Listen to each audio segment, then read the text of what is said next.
Good morning বন্ধুরা। আজকের সকালে বরাক উপত্যকা থেকে আসা কয়েকটি গুরুত্বপূর্ণ খবর হলো, দ্বিতীয় বিশ্বযুদ্ধের ৮০ বছর পূর্তি উপলক্ষে গতকাল চীন অর্থাৎ চায়নাতে বিরাট বড় একটি সম্মেলন অনুষ্ঠিত হয়। সেই সম্মেলনে বিশ্বের বড় বড় নেতারা উপস্থিত ছিলেন, যেমন রাশিয়ার প্রেসিডেন্ট ভ্লাদিমির পুতিন, পাকিস্তানের প্রধানমন্ত্রী শাহবাজ শরীফ এবং অন্যান্য রাজ্যের অন্যান্য দেশের প্রধানমন্ত্রী এবং রাষ্ট্রপতিরা উপস্থিত ছিলেন এবং বিশেষ কিছু সম্মেলন দেখেন।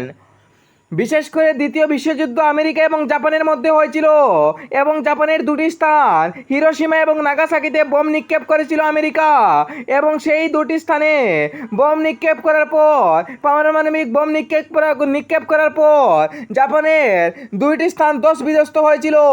সেই স্থান থেকে জাপান যুদ্ধকালীন তৎপরতায় উঠে দাঁড়ায় এবং বিশ্বের সাথে রাখে।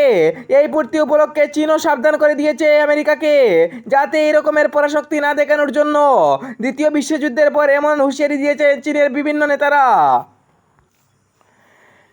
আসামে বন্যা মেঘালয়ের কারণে হয়। মেঘালয়ে বৃহৎ বৃহৎ ড্রেনগুলো রয়েছে, সেই ড্রেনগুলোর কারণে আসামে বারংবার বন্যা হয়, এমনই ঘোষণা করেছেন আজ মুখ্যমন্ত্রী ডক্টর হিমন্ত বিশ্ব শর্মা। মুখ্যমন্ত্রী ডক্টর হিমন্ত বিশ্ব শর্মা গতকাল সাংবাদিকদের সাথে মুখোমুখি হন এবং সাংবাদিকদের সাথে মুখোমুখি হয়ে তিনি বলেন, আসামে বন্যার মূল কারণ হচ্ছে মেঘালয়ের বৃহৎ বৃহৎ ড্রেন রয়েছে, সেই ড্রেনের জলগুলো আসামে প্রবেশ করে, তার কারণে আসামে এই বন্যাগুলো হয়। এবং সুপ্রিম কোর্টে মুখ্যমন্ত্রী গিয়েছেন এবং আগামী 15 তারিখ শুনানি হবে। মেঘালয়ের এই ড্রেনগুলো কী করা হয়, মেঘালয় সরকার কী করবে তা খতিয়ে দেখা হবে।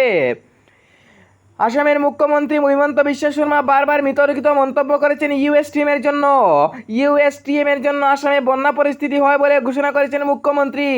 এমনই বিতর্কিত মন্তব্য বারবার সংবাদ শিরোনামে এসেছে মুখ্যমন্ত্রীর। নাগরিকত্ব নিয়ে ফের বড় ঘোষণা কেন্দ্রীয় স্বরাষ্ট্রমন্ত্রী অমিত শাহ কাল এক প্রেস বিজ্ঞপ্তিতে তিনি জানিয়ে দিয়েছেন যদি কেউ নাগরিকত্ব নিতে চায়, ভারত, বাংলাদেশ, পাকিস্তান, শ্রীলঙ্কা এবং অন্যান্য বিভিন্ন দেশ থেকে নাগরিকত্ব নিতে চায়, তাহলে আগামী 10 বছর পর্যন্ত নাগরিকত্ব খুলে দেওয়া হয়েছে। পোর্টালে গিয়ে আপলোড করতে হবে এবং নাগরিকত্ব পেতে পারেন। বিশেষ করে নাগরিকত্ব পাওয়ার জন্য মানুষ নড়ে চড়ে বসেছে।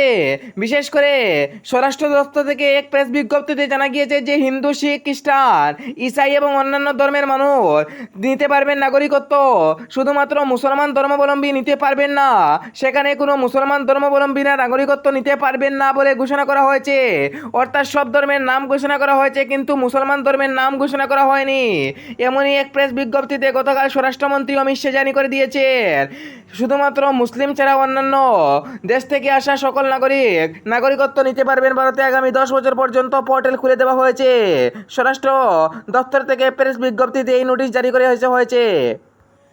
পুজোর আগে বরাক উপত্যকার অলিগলিতে রাস্তাঘাটগুলো বেহাল রয়েছে, সেই সকল রাস্তাঘাটগুলো ঠিক করে দেওয়া হবে, ইঙ্গিত মুখ্যমন্ত্রী ডক্টর হিমন্ত বিশ্ব শর্মার। কিছুদিন আগে তিনি বরাক উপত্যকা সফরে আসেন এবং মুখ্যমন্ত্রী ডক্টর হিমন্ত বিশ্ব শর্মা কাছাড় এবং শ্রীভূমিতে আসে সাংবাদিকদের সাথে মুখোমুখি হন। তিনি বলেন যে বরাক উপত্যকার অলিগলিতে রাস্তাঘাটগুলো বেহাল রয়েছে, সেই সকল রাস্তাঘাটগুলো খুব শীঘ্রই ঠিক করে দেওয়া হবে, এমনই ঘোষণা করেছেন রাজ্যের মুখ্যমন্ত্রী ডক্টর হিমন্ত বিশ্ব শর্মা। তিনি বলেন, গত বছর পুজোর আগে যে সকল রাস্তাঘাটগুলো তিনি ঠিকঠাক করে দিয়েছিলেন, সেই সকল রাস্তাঘাটগুলো বিনষ্ট হয়ে গিয়েছে এবং সেই রাস্তাঘাটগুলো পুজোর আগে ঠিকঠাক করে দেবেন, ঘোষণা মুখ্যমন্ত্রী হিমন্তের। প্রধানমন্ত্রী নরেন্দ্র মোদীর মাকে গালি দেওয়ার কারণে মুখ খুললেন ভারতের প্রধানমন্ত্রী নরেন্দ্র মোদীর মাকে আরজেডি কংগ্রেস মঞ্চ থেকে গালি দেওয়া হয়েছিল, এমনই মন্তব্য করেছেন গতকাল প্রধানমন্ত্রী নরেন্দ্র মোদী। এই মন্তব্যের পরে ভারতের বিভিন্ন রাজ্যতে প্রতিবাদ ধর্ণা আন্দোলন করেছিল বিজেপির নেতারা। বিশেষ করে আরজেডি এবং কংগ্রেস মঞ্চ থেকে এমনই বিতর্কিত মন্তব্য করা হয়েছে প্রধানমন্ত্রীর মাকে নিয়ে। তা নিয়ে বিভিন্ন স্থানে বিজেপির কর্মী মহলে প্রতিবাদ দেখা গিয়েছে। বিশেষ করে প্রধানমন্ত্রী নরেন্দ্র মোদী গতকাল বলেন, তিনি প্রেস বিজ্ঞপ্তিতে জানান, আমার মা গত 2024 সালে এই দেশ থেকে ছেড়ে গিয়েছেন এবং মঞ্চ থেকে, অর্থাৎ আমার মা কোনো রাজনৈতিক দলের সাথে সম্পর্কে নেই, কিন্তু আমার মাকে এমন গালি দেওয়া উচিত হয়নি কংগ্রেস। তা নিয়ে রাহুল গান্ধীর বিরুদ্ধে এমন গুরুতর অভিযোগ উঠেছিল। রাহুল গান্ধী সব কিছু করিয়েছিলেন, তা নিয়ে বিভিন্ন কালো কাপড় পরিধান এবং পতাকা দিয়ে বিভিন্ন স্থানে স্থানে এরকমের ইচ্ছা ছিল এবং রাহুল গান্ধীর বিরুদ্ধে বিজেপির কর্মী মহলে বিরূপ প্রতিক্রিয়া দেখিয়েছিলেন। ভারতের পাঞ্জাব রাজ্যতে ভয়াবহ বন্যা পরিস্থিতি রক্ষা করার জন্য রাহুল গান্ধী জোরালো আবেদন জানিয়েছেন প্রধানমন্ত্রী নরেন্দ্র মোদীকে। বিশেষ করে ভারতের পাঞ্জাব রাজ্যতে বিশেষ ক্ষতিগ্রস্ত হয়েছেন লক্ষ লক্ষ মানুষ। কয়েকদিনের ভারী বৃষ্টিতে বন্যা পরিস্থিতি ভয়াবহ অবস্থায় রূপ ধারণ করছে। পাঞ্জাবের বেশ কয়েকটি স্থানের মধ্যে রয়েছে অমৃতসর, ত্রিচন, দিপং এবং অন্যান্য স্থানে ভয়াবহ বন্যা পরিস্থিতি হচ্ছে। এই বন্যা পরিস্থিতির কারণে লক্ষ লক্ষ মানুষরা বিপাকে পড়ে যাচ্ছেন। ঘরবাড়ি, রাস্তাঘাট, গ্রাম জলের তলায় প্লাবিত হচ্ছে একের পর এক বিল্ডিং, সড়কগুলো প্লাবিত সড়কগুলো থেকে বঞ্চিত বিভিন্ন মানুষ। বিভিন্ন যানবাহন চালকরাও বিপাকে রয়েছে। যানবাহন চালকরা ঘন্টার পর ঘন্টা লাইনে দাঁড়াতে হচ্ছে, কয়েকদিন জন্য এই লাইনে দাঁড়াতে হচ্ছে। গাড়িগুলো নষ্ট হয়ে যাওয়ার সম্ভাবনা রয়েছে, চালকরা বিপাকে। তা নিয়ে প্রশাসন নড়েচড়ে বসেছে। বিভিন্ন সুযোগ সুবিধা কেন্দ্র এবং রাজ্য থেকে আসছে এবং বিভিন্ন স্থান থেকে আসছে বলে ঘোষণা।